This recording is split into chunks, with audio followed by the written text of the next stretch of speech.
Marcus Linn, Scoutmaster for Troop 34 in Hanson. I am also the chairman of the 200th anniversary for Hanson.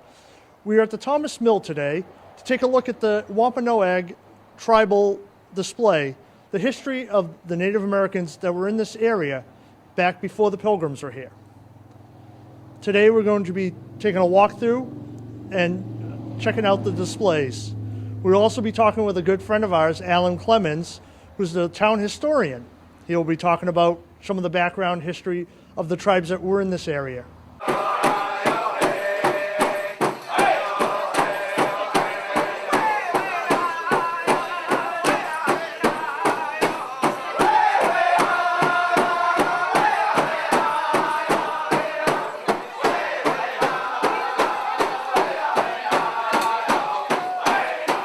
All right, we're here with Allan Clemons to talk about the display. We're going to be starting at this section right here. Allan, what would you like to talk about at this point? Well, it's interesting, the perspective of the Indians here. They were originally pretty well set until the plague came along, wiped out most of them, and the ones that were here were pretty powerless to do anything. So it's better off to be friends with the Pilgrims than to be their enemies. This is an excellent display showing how it progressed with the getting along with the Indians at first, and how they had a pretty good thing going until we had the matter with the selling the land and the fencing and so forth. So they started to get a few problems with the Indians. Want me to talk about the history? Yeah. This area here was known as Tunk. In the mid 1600s, it was West Duxbury, and it contained several ponds, and the farmland wasn't all that great. So 1,000 acres was set aside in the mid 1600s for the use of the Indians, included the central part of Hanson and the ponds in Pembroke, including McQuon Pond in Hanson. And there weren't that many Indians, but of course they valued the ponds. They bathed daily, and I guess the white people didn't do that. So but after a while, there were so few Indians that they wound up selling off the land in 1683, and it was bought by a consortium of people led by Major Winslow from Marshfield.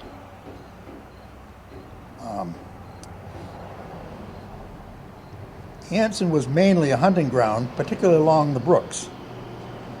In 1699, there were 2 wigwams on the north shore of McQuon Pond that shows on an old map. And there's a house at 552 Indian Head Street. And the original house there was purchased by a gentleman who tore it down, built another house, and continued to tear down houses and build new houses until 1845. The house is there now.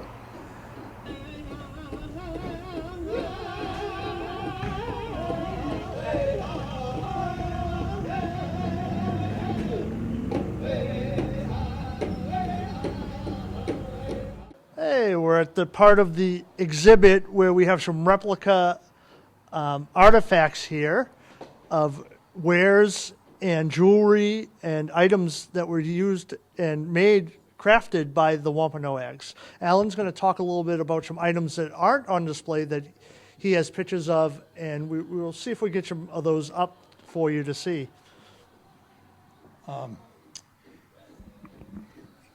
I had a story about something that it's not on display. I have pictures of it. Around 1860, my great-great-grandfather, Nahum Keene, and his aged father, Ebenezer, were digging out a spring in the back field of their old farm at 1222 Main Street, South Hanson. The spring is near the Cedar Swamp Brook that rises behind the building at 1120 Main Street and flows under Main Street, thence along the railroad tracks north till it joins Palmetto River. Although the soil is sandy, they were surprised to encounter some strange soapstone chunks when they were digging. When they put them together, they discovered it formed a rectangular soapstone bowl. And they didn't have much education, but they knew they'd uncovered a rare Native American artifact. The Pilgrim Hall Museum in Plymouth had opened in 1820, so they determined that it was a good idea to donate it to that institution. In 1863, Nahum boarded the train to Plymouth and delivered the bowl to them. For some 120 years, the bowl was talked about among family members, but 3 generations went by, and no one visited the museum had ever seen the bowl. In 1980, on a museum visit, I inquired of the staff if there was any record of the donation. A lady working there went through the card file and found stone bowl, Nahum Keene, South Hanson, Mass., dated 1863. Another 31 years passed, and my brother Phil Clemons in 2011 made inquiry to the museum and arranged with curator Stephen O'Neill for a private showing. 3 of my brothers went to the museum and were able for the first time in 148 years to handle and photograph this family treasure. In subsequent visits to the museum, the bowl is still not on display. I have pictures. I don't know if they will show up on the camera or not. The upper left corner is a bunch of Indian arrowheads that I have in my collection. And the other 3 picture on the right shows the bowl upright, and then there's pictures of it. A piece of it is gone, so there's a stick across to hold it together, and the other 2 pictures show the bottom side of it. It's been fastened together on the bottom. So, but it was a rectangular soapstone bowl, and apparently it broke when they were at the spring, and they just left it there. And there's evidence where at one point it was drilled and repaired, but I guess it was beyond repair when they left it there. So, kind of interesting to.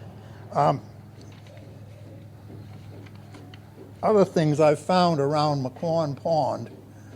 One of them is this. It's called a Yulu knife. It's made out of chipped flint, and it's got a sharp edge, and the upper end is kind of flat to hold it. And I was informed by Professor Hoffman from from the college at East Bridgewater. They were doing some archaeological study, and he claimed that it was he looked at it and said it was about 6,000 years old. But there's still things around to be found, but you just kind of stumble across them. You just know what to look for, but they're there. I and many others have found many artifacts around the shore of the pond and around the surrounding area. There were trails connecting Matakeesit settlement in Pembroke, went through Hanson to the settlements at Robbins Pond in East Bridgewater. They appear to have followed some of the roads now, such as McQuon Street, Indian Head Street, Main Street, and Crooker Place, which extends to Indian Crossway, which crossed the Cedar Swamp on Elm Street. It's also the route followed by the Bay Circuit Trail. In 1930, an Indian grave was uncovered when they dug a cellar at 650 Main Street. And there's pictures of it in one of the Hanson Historical Society books. On the same Indian trail, in the woods west of Elm Street, in the Smith-Nowazelsky Conservation Area, there's a large granite boulder containing a 6-inch deep hollow. With a stone pestle, the hollow is used to grind cornmeal. They bring a sack of cornmeal with them, and they'd stop by and grind it into cornmeal. This is known as the Indian grindstone. Except for stone artifacts, there is almost no evidence of the natives in residence. The 1,000 acres was purchased by Major Winslow and partners in 1683. Thank you, Allan. We're going to be taking a walk through the display and stopping at a few of the displays and looking over them and maybe getting some background on some of the information we have.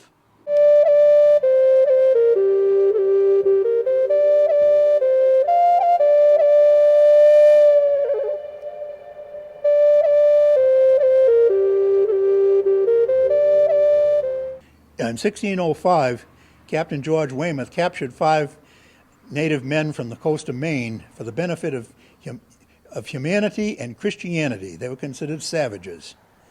In 1611, Captain Edward Harlow captured 3 native men on Montegan Island in Maine.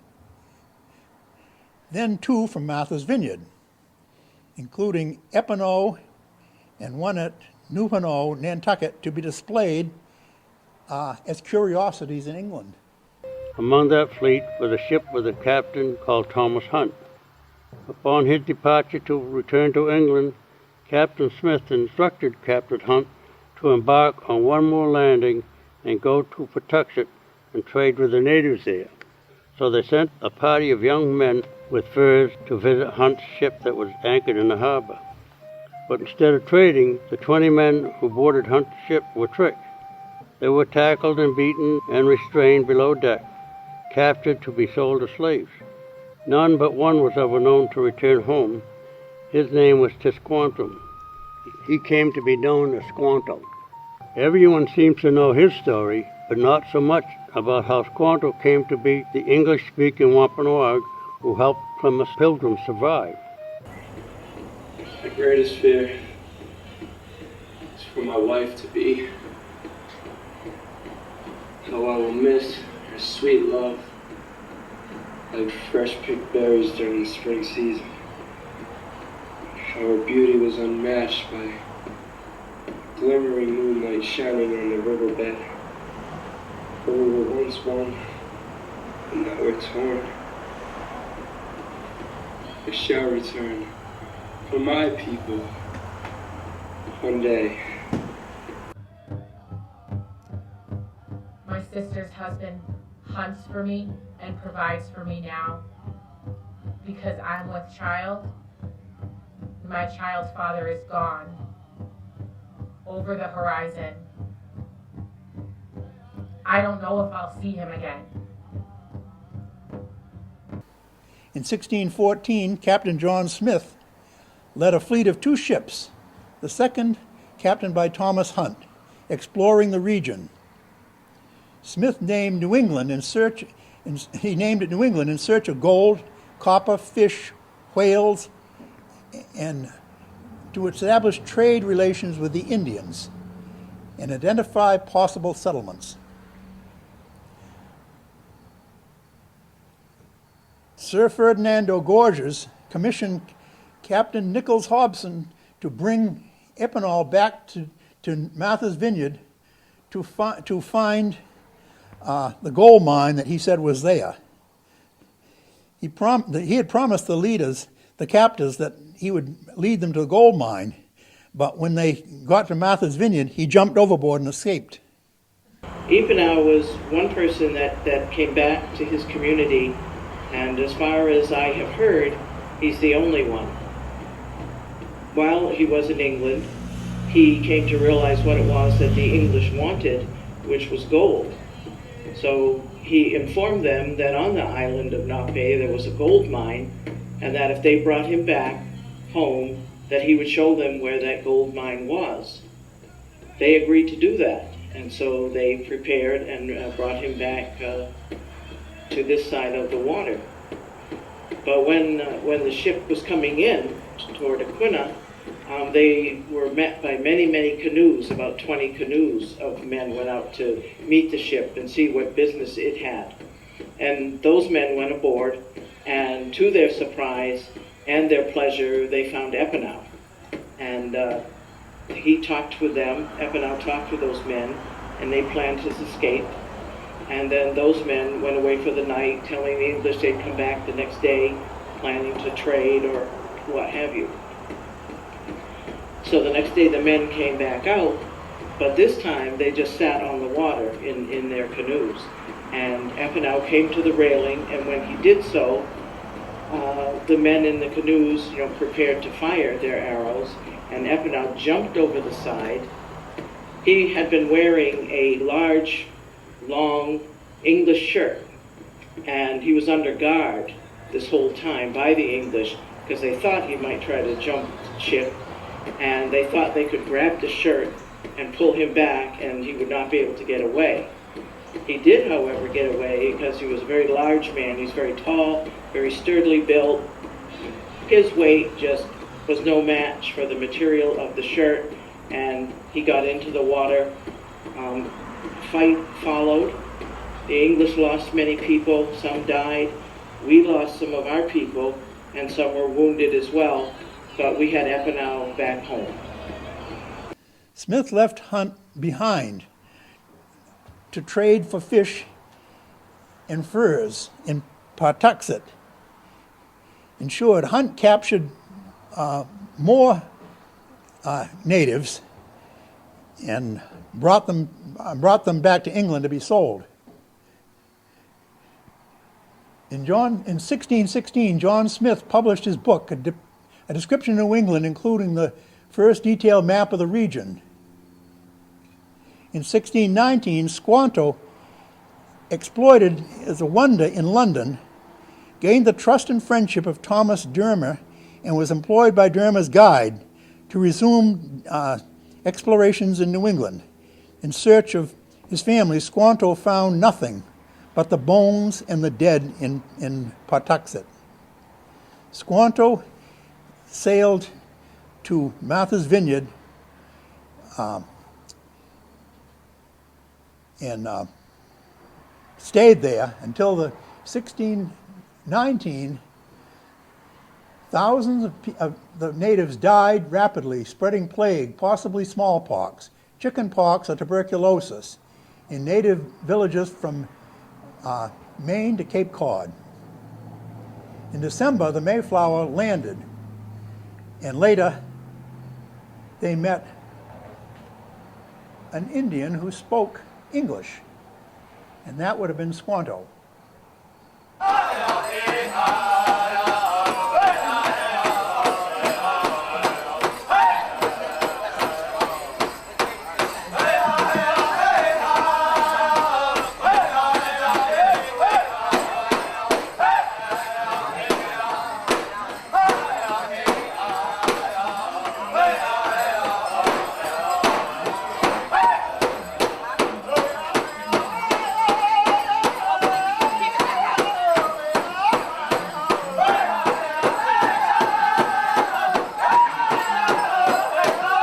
This is a drum that they would use for signaling. Marcus is probably better at this than I am. This is a map of the Wampanoag territory. We are located about here. Hanson and Pembroke would be about here. This is Duxbury Beach and Saquesh right here, and this is Plymouth.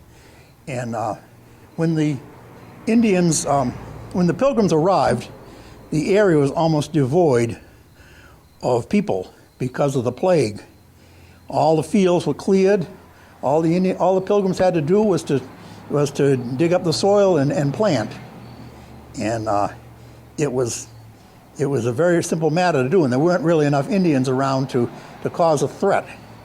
And some of them did come around, and finally they realized that there weren't that many Pilgrims either, so they kind of did manage to get along for about 40 years until the Pilgrim and the Indian leaders, the older ones, died off.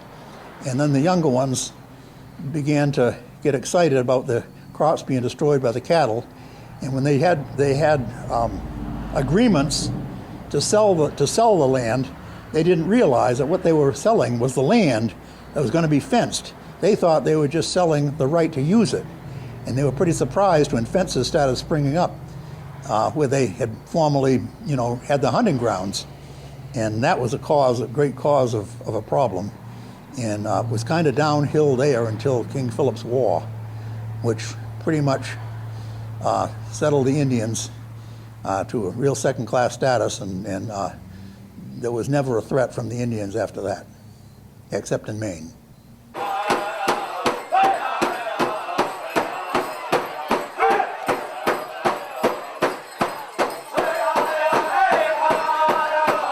Okay, in this case we have a piece of deer skin that's decorated with intricate stitching, has a polished quahog shell in the middle with the purple and white. There's also a medallion with a small thing that looks like a washer, also made out of carved quahog shell, and there's an elaborate stone dagger. and it has a blade of polished stone, and it has a handle made out of the antler, a deer antler, I would say, and the sheath is made out of a piece of deer hide, and it's all trimmed with fancy stitching and little bits of shell. Very, very elaborate piece. Very, very hard to make, and you wouldn't think that people in those days could do such elaborate work, but they obviously did. Yeah, this is a sample of your wampum, which would be all these tiny beads all strung together with string, and there's also a medallion made out of the same thing, out of shells and bits of bone, and very, very intricate artwork. Somebody has done this recently, but the Indians used to do it all the time, but this has been done recently by someone who is skilled in the craft. 5 bands of Wampanoag are recognized by the Commonwealth of Massachusetts, including the Assonet, Chappaquiddick, Herring Pond, Pocasset, and Seekonk people. 2 Wampanoag tribes are federally acknowledged sovereign nations, including the Oquinna Wampanoags on the island of Martha's Vineyard, numbering more than 1,000, and my people, nearly 2,000 Master Wampanoag based on Cape Cod. All the people engaged in the design and development of this exhibit, researching and writing, posing for images, and performing in video are Wampanoag. Well, Mark, I want to thank you for taking over the hosting duties for me on this program today. It was a wonderful tour of the exhibit with Allan, wasn't it? Oh, it was excellent. Allan's a great resource in this town for the history of anything. This was an outstanding job that he did tonight. Yeah.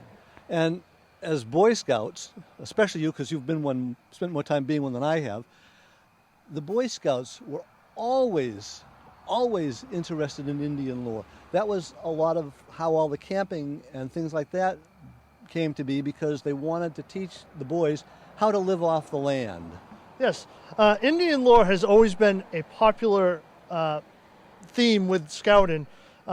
Even Cub Scouts have their own programs that deal with the Native American. The purpose of the Indian lore within the scouting is not to be like Native Americans, but to enjoy some of their crafts, games, ceremonies, and culture.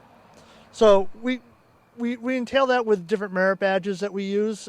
We got wood carving merit badge, we got basketry, leather work. There's an Indian lore merit badge that talks about their lifestyles, their way of life, the housing, things like that. So Indian lore has a lot to do with the Boy Scouts, the scouting program in the United States. I remember when I was a scout, we used to talk about a lot of the things that you could do out in the woods with only a knife and actually survive. Taught you what things to look for if you wanted to eat, and things to avoid if you didn't want to get sick and die, and things like that. Oh yes, those are other merit badges that deal with this as well. We got wilderness survival merit badge, where the scouts learn to build a shelter and stay in that shelter overnight to show that they can survive. There's orienteering to show the area and familiarize themselves with the landscape they're in. Pioneering is an excellent one, where they learn to tie knots and lashings and build things with rope and limbs and logs that they find in nature. And how to start a fire without having matches. Definitely, yes. Flint and steel, rubbing sticks together. These are actually true things that they can do with fire building. That's one of the things that we learned from the movie Castaway with Tom Hanks, when he started the fire on that desert island with nothing but a couple of pieces of wood. Yes, that's true. That is a very good example. Okay. Well, I want to thank you, Mark, for taking over the show and helping us see how the Indians, their history here in this area, and the fact that, we need to respect them a lot more than we have in the past, because they taught us so much when our ancestors came over here. Yes, they did, and that is a great part of our history, and we should always remember that. Okay, I want to thank you all for tuning in to this episode of A Scout Is, and keep your eye out for the next one coming along.